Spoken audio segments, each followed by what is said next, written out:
You all have just heard the terrific news from the president that after 15 months of war, Israel and Hamas have reached a ceasefire and hostage deal. Is there a reason why John Kirby isn't here to take your questions? So look, I just mentioned that Brett McGurk is going to be holding, and National Security Council is holding up a call. I think that's going to be really important. They will talk more about the implementation of this. National Security Advisor Jake Sullivan was just here 2 days ago on Monday, and I think kind of laid out a really good framework. KJP's decision to block Kirby from the briefing made reporters wait for a virtual background call to get news about the ceasefire. It did not go over well among the staff, who described it as ending on a note of ego. Kirby had the answers, but she had to be there, even though she says and knows nothing. So that's how this works. We saw the final Karine Jean-Pierre press conference, and now we're hearing that she wanted to be all about her, how many press conferences she gave, how many questions I think she answered, or I don't know how many days and things like that. And I talked about her personal sacrifices and talked about Biden, but would not let John Kirby come in and actually provide some news, which is, I think, important at the end of your administration. The fact that this Israel-Hamas deal, we'll see if it's able to actually come together. It's always, it sounds great, and it looked like it was something to celebrate, but it's never done until it's done. And this one has multi-parts to it. So even the first part is not done until it's done. But she didn't want Kirby coming in to even speak about that. Even though Biden had his time last night to speak to the American people, it was not really even about Biden. It was about her. That was bizarre. It was about a press secretary and not wanting to even talk about one of the bigger co-accomplishments, however you want to brand it, but you'd have to say that the Trump team was also part of it. So she didn't want to do that much. And so she just said people can go on some phone call later and get info. That's right. And as you look at the end of this, it was very bizarre that typically, I'll give her this. Typically, the final press briefing is kind of a chummy situation with the reporters that you've spent years with and thanking them. Not typically do you have a very large news item that the people want to hear from the White House about, even if they're only the White House for a few more days.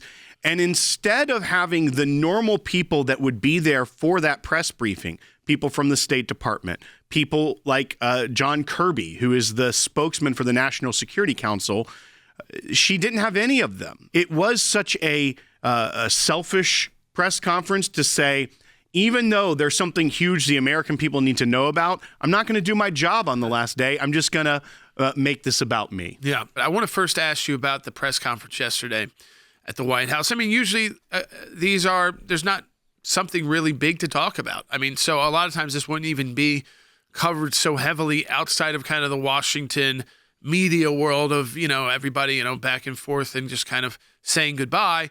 But there is something major to talk about where two teams on opposite sides of the political spectrum were able to get to a negotiated deal and assist that between Hamas and Israel. They've been clear that both the Biden negotiators and the Trump negotiators played a key role in that. And of course, the Trump team has to implement this deal, which is, until it starts even being implemented, Rick, is always right. It could crumble at any moment. But she didn't even want to talk about that, which could have been a way to kind of go out on a success from these press conferences. Instead, it was about her, and she wouldn't even let John Kirby come speak. Yeah, look, I think there's real big trouble within the Biden administration.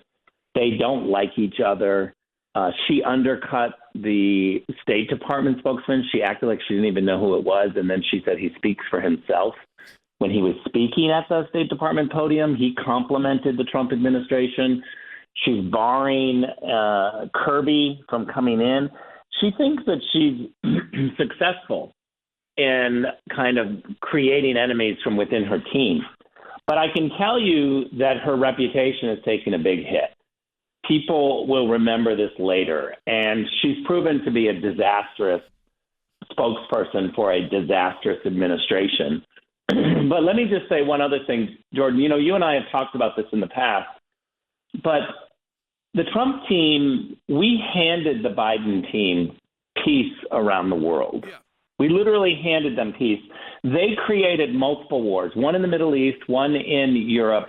They're escalating. They're not even getting better. We're now going multiple years and it's getting worse on both accounts.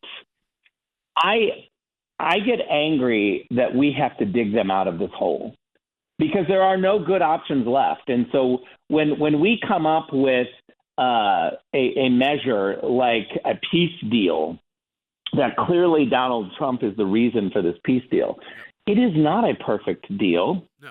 but it's because we have hostages that have been held for more than a year, of escalating war.